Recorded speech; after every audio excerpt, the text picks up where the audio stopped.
So continue பண்ணலாம் physical and chemical equilibrium. So in the previous class physical equilibrium னா என்னன்றது வரைக்கும் பார்த்தோம். So the solid liquid equilibrium, liquid vapor equilibrium and solid vapor equilibrium அது பார்த்தோம். இப்போ அதாவது ஒரு சாலிட் வந்து லிக்விடா மாறினா என்ன ஆகும், இல்ல லிக்விட் வந்து கேஸா மாறினா என்ன ஆகும், இல்ல சாலிட் கேஸா மாறினா என்ன ஆகும், அதுக்கு நடுவுல இருக்கிற ஈக்விலிபிரியம் பார்த்தோம். இப்போ நம்ம பார்க்க போறது ரெண்டுத்தையும் மிக்ஸ் பண்ணா என்ன ஆகும். ஒரு சாலிட் ஃபார் எக்ஸாம்பிள் சுகரை வந்து வாட்டர்ல மிக்ஸ் பண்ணா எப்படி இருக்கும் ஈக்விலிபிரியம். ஸோ அதுதான் வந்து பார்க்க போறோம். ஸோ நெக்ஸ்ட் டாபிக் வந்து equilibrium involving dissolution. Dissolution na mixing nu artham. Dissolution of solids or gases in liquids. First வந்து solid in liquid equilibrium பார்க்க போறோம். Solid in liquid. Solid in liquid na we are going to dissolve a solid in liquid. So adula example வந்து sugar dissolved in water எடுத்துக்கிறேன் நான். Sugar dissolved in water. So first sugar வந்து dissolve பண்றதுக்கு முன்னாடி இந்த sugar வந்து solid stateல இருக்கும். dissolve பண்ணதுக்கு அப்புறம் என்ன ஆகும், இந்த sugar வந்து it will become a solution. கரெக்ட்டா? so sugar வந்து is changing into solution. so sugar dissolve பண்ற இந்த process வந்து நம்ம dissolution அப்படினு சொல்வோம். லிக்விட்ல இருந்து எப்படி மறுபடியும் நமக்கு சாலிட் கிடைக்கும், ஆல்ரெடி நம்ம படிச்சிருக்கோம் 9th and 10th ஸ்டாண்டர்ட்ல crystallization அப்படினு படிச்சிருக்கோம். ஓகே, so இது solid to solution வந்து dissolution, solution to solid வந்து crystallization. அப்போ இந்த forward process வந்து என்னன்னு சொல்லுவோம், rate of dissolution is equal to rate of crystallization. Rate of dissolution is equal to rate of crystallization. So next one வந்து gas in liquid. Gas in liquid நீங்க soft ட்ரிங்க்ஸ்லாம் பார்த்திருப்பீங்க, Pepsi, cocoa Cola, அதுல எல்லாம் carbon di oxide case வந்து வாட்டர்ல dissolve பண்ணிருப்பாங்க. So அதுதான் எக்ஸாம்பிளா எடுத்துக்க போறேன். ஸோ கார்பன் டை ஆக்சைடு வந்து கேஸ் ஃபார்ம்ல இருக்கும், அதை வந்து டிசால்வ் பண்ணா it will go to the solution state. So இதுல வந்து the gas and solution. So the rate of the forward reaction will be equal to the rate of the backward reaction. So gas எப்படி solution குள்ள நம்ம இது பண்ணலாம், by applying pressure. Solutionல இருந்து gas எப்படி release பண்ணலாம், by heating இல்லாட்டி by releasing the pressure. Okay, so அதுக்கு எந்த process நேமும் கிடையாது, just நீங்க வந்து rate of forward reaction is equal to rate of backward reaction அப்படினு சொல்லிக்கலாம். ஓகே, சோ இதோட நம்ம physical equilibrium ஃபுல்லா முடியுது. சோ நெக்ஸ்ட் ஒன் வந்து chemical equilibrium. chemical equilibrium. chemical equilibrium அப்படினா for example A plus B, these are the reactants, it is giving the products C plus D. Again the C and D will combine and it will give A and B. அதாவது rate of the forward reaction will be equal to rate of the backward reaction. Rate of forward reaction will be equal to rate of backward reaction. Okay, so இந்த C and D வந்து எப்படி form ஆகும், A and B வந்து collide ஆகுறதுனால form ஆகும். A and B react ஆகும். எப்படி react ஆகும், they will collide with each other. So என்ன ஆகும், இந்த ரியாக்ஷன் நடக்கும்போது ஏ அண்ட் பி யோட அமௌண்ட் வந்து கம்மியாகும், சி அண்ட் டி யோட அமௌண்ட் வந்து அதிகமாயிட்டு போகும். ஸோ இது வந்து ஃபுல்லா ஃபார்ம் ஆன உடனே என்ன ஆகும், இதோட அமௌண்ட் டிக்ரீஸ் ஆயிட்டு இதோட அமௌண்ட் அகைன் இன்க்ரீஸ் ஆக ஆரம்பிக்கும். அதான் rate of the forward reaction will be equal to rate of the backward reaction. So இதை வந்து நம்ம ஒரு கிராஃப் வச்சு நம்ம ரெப்ரசன்ட் பண்ணலாம். ஸோ வரைஞ்சுக்கோங்க.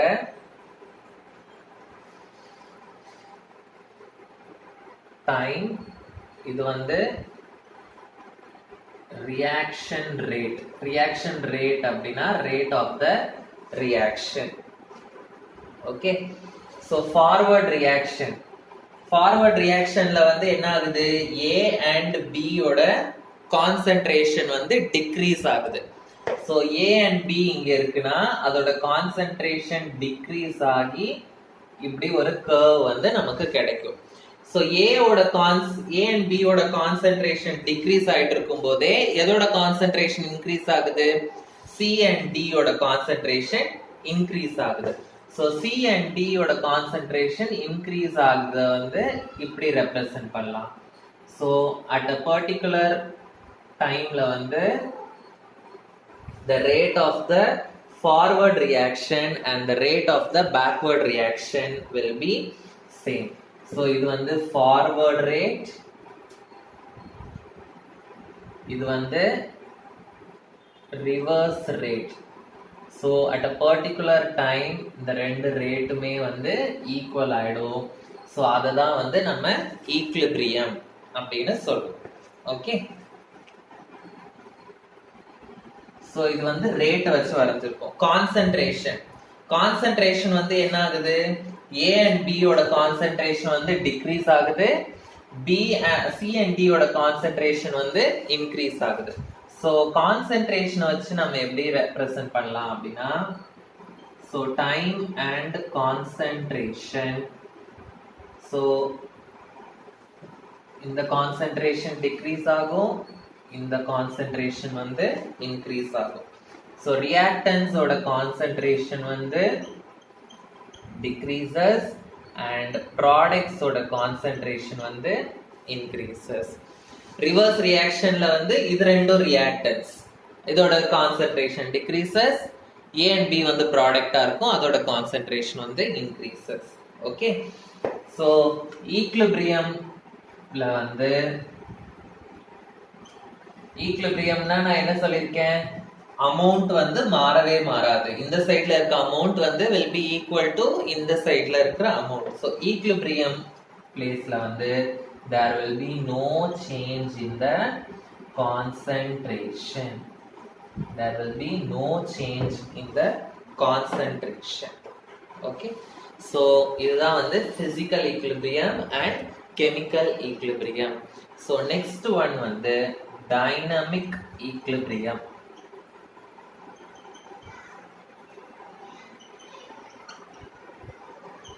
Dynamic equilibrium. டைனமிக் ஈக்லிபிரியம்னா, ஈக்லிபிரியம்னா என்னது, ரிவர்சிபிள் ரியாக்ஷன்ஸ். ஓகேவா, ரிவர்சிபிள் ரியாக்ஷன்னா இந்த சைடுல இருக்கிறது அந்த சைடு ஃபார்ம் ஆகும், அந்த சைடுல இருக்கிறது இந்த சைடு ஃபார்ம் ஆகும். ஓகே, சோ அது வந்து எண்டே இருக்காது அதுக்கு. சோ இது நடக்கும், ஃபார்வர்ட் ரியாக்ஷன் நடக்கும், பேக்வர்ட் ரியாக்ஷனும் வந்து நடந்துகிட்டே இருக்கும். அந்த மாதிரி எண்டே இல்லாம இருக்கிற ரியாக்ஷன்ஸ் அததான் வந்து டைனமிக் ஈக்லிபிரியம் அப்படின்னு சொல்லுவோம். ஸோ டெஃபினேஷன் ஃபர்ஸ்ட் எழுதிக்கோங்க, அப்புறமா நான் எக்ஸ்பிளைன் பண்றேன். At equilibrium the forward and backward reactions proceed with same rate. Okay, so forward reaction backward reaction same rate la irukum and no macroscopic changes observed. Macroscopic changes observed na enna artham, பெரிய change எதுவுமே வந்து நடக்காதுங்க amount of சப்ஸ்டன்ஸ்ல. So அந்த மாதிரி equilibrium வந்து நம்ம dynamic equilibrium அப்படின்னு சொல்லுவோம். Okay, So the chemical equilibrium is called as a dynamic equilibrium. Chemical equilibrium is said to be a dynamic equilibrium.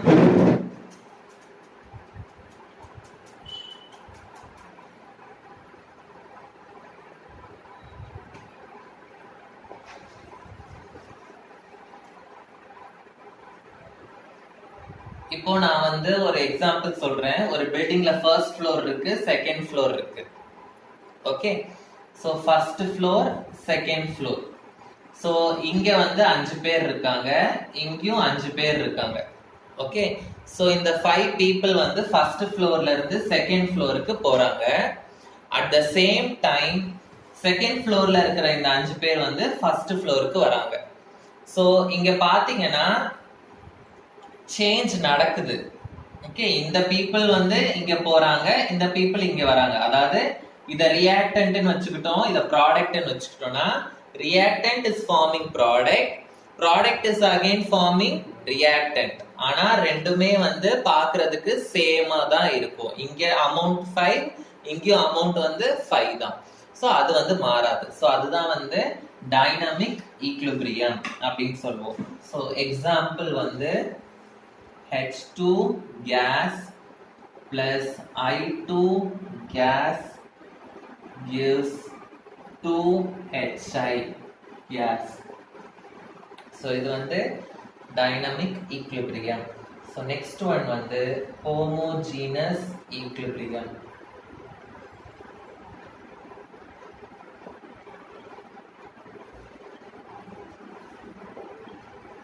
Homogeneous equilibrium.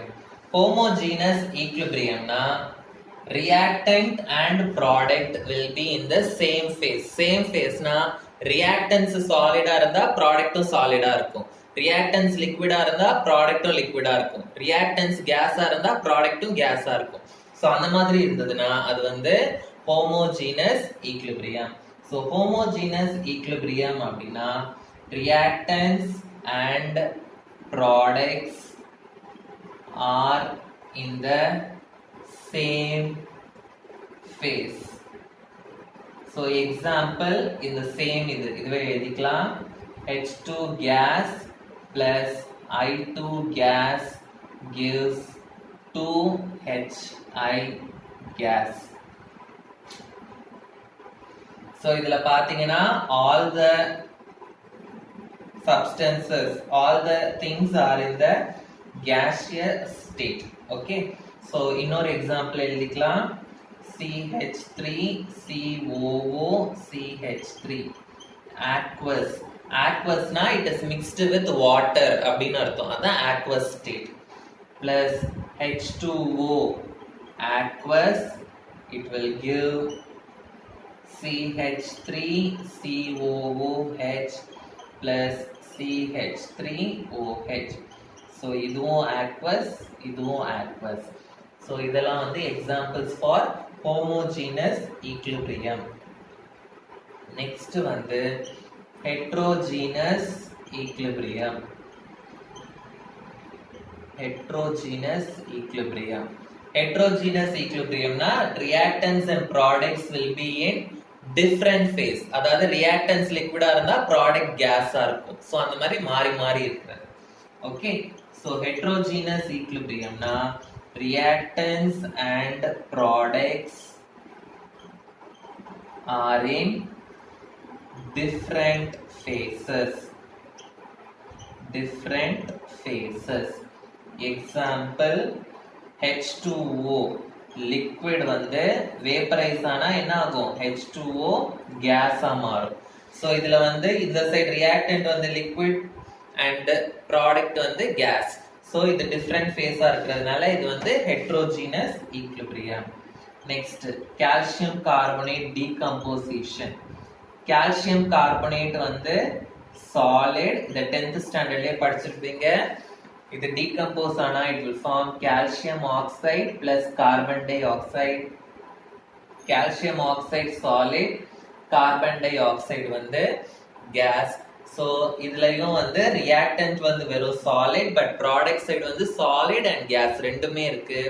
So it is an example for heterogeneous equilibrium. Next one வந்து law of mass action. law of mass action வந்து ஒரு இம்பார்ட்டன்டான question. So அப்படின்னா என்னன்றது first நான் definition எழுதிடுறேன், அதுக்கப்புறம் explain பண்றேன். The rate of the chemical reaction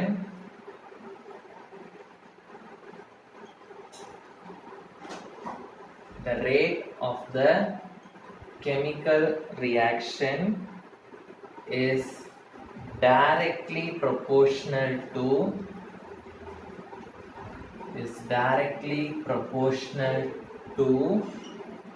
the product of active masses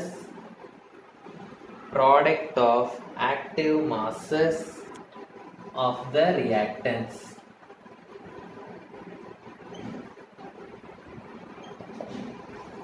So rate of the chemical reaction is directly proportional to the product of active masses of the reactants. So rate of the reaction. இப்போ for example நான் சொல்லியிருக்கேன் A plus B வந்து giving C plus D அப்படின்னு நம்ம எடுத்துக்கிறோம். Okay, so reaction நடக்கும்போது என்ன ஆகும்? A and B ஓட அமௌண்ட் வந்து கம்மி ஆயிட்டே போகும், C and D ஓட அமௌண்ட் வந்து இன்க்ரீஸ் ஆயிட்டே போகும். ஸோ அதாவது ரியாக்டன்ஸோட அமௌண்ட் கம்மியாகும், ப்ராடக்டோட அமௌண்ட் வந்து அதிகமாகும். இந்த ரியாக்டன்டோட அமௌண்ட் வந்து மெதுவா கம்மியாச்சுன்னா அந்த ரியாக்ஷன் ஸ்லோவா நடக்குதுன்னு அர்த்தம். ரியாக்டன்ஸோட அமௌண்ட் வந்து சீக்கிரமா கம்மி ஆயிடுச்சு அப்படின்னா அப்போ அந்த ரியாக்ஷன் ஃபாஸ்டா நடக்குதுன்னு அர்த்தம். அதான் என்ன சொல்றாங்க, rate of the reaction வந்து is directly proportional to the mass of the reactants. reactants சீக்கிரமாவே காலி ஆயிடுச்சுன்னா ரியாக்ஷன் ஃபாஸ்டா நடந்துருச்சுன்னு அர்த்தம். கொஞ்சம் லேட்டா காலி ஆச்சுன்னா ரியாக்ஷன் வந்து ஸ்லோவா நடக்குதுன்னு அர்த்தம். Okay, so rate is proportional to the active masses or the concentration of the reactants to the power x. So x ன்றது வந்து coefficient of the reactants.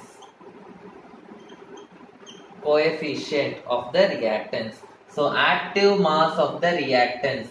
active massக்கு ஒரு ஃபார்முலா இருக்கு. active mass of the reactants அதுக்கும் ஒரு formula இருக்கு. active mass of the reactants is equal to N by V. So N ன்றது வந்து number of moles, V ன்றது வந்து volume. number of moles ஓட யூனிட் வந்து moles, volume ஓட யூனிட் வந்து liter. liter வந்து மேல போயிடுச்சுன்னா it will become liter inverse. So active mass of the reactants is equal to N by V mole per liter. So நான் ஒரு example equation எடுத்துக்கிறேன்.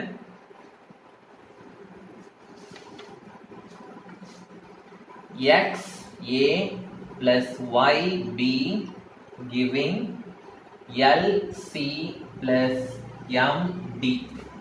ஓகே, ஸோ இது வந்து என்னோட ரியாக்ஷன். இப்போ நான் வந்து ரேட் ஆஃப் த ரியாக்ஷன் வந்து நான் எழுதணும். ஸோ ரேட் வந்து என்னது? Rate is proportional to the concentration of the reactants. So rate வந்து is proportional to the concentration of the reactants. So rate வந்து நான் R ன்னு எடுத்துக்கிறேன். So first forward reactionக்கு நான் rate எழுத போறேன். forward reactionனா இது ரெண்டும் reactants, இது ரெண்டும் products. So இதுக்கு rate of the forward reaction. RF னா என்னது? rate of the forward reaction. concentration of the reactants. reactants எதெல்லாம்? A வந்து எத்தனை மோல்ஸ் இருக்கு? A ஓட கோஎஃபிஷியன்ட் வந்து x.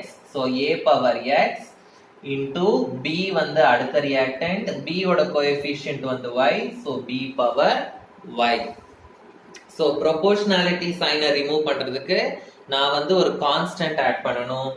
so RF is equal to நான் ஆட் பண்ற கான்ஸ்டன்ட் வந்து KF into A power x into B power y.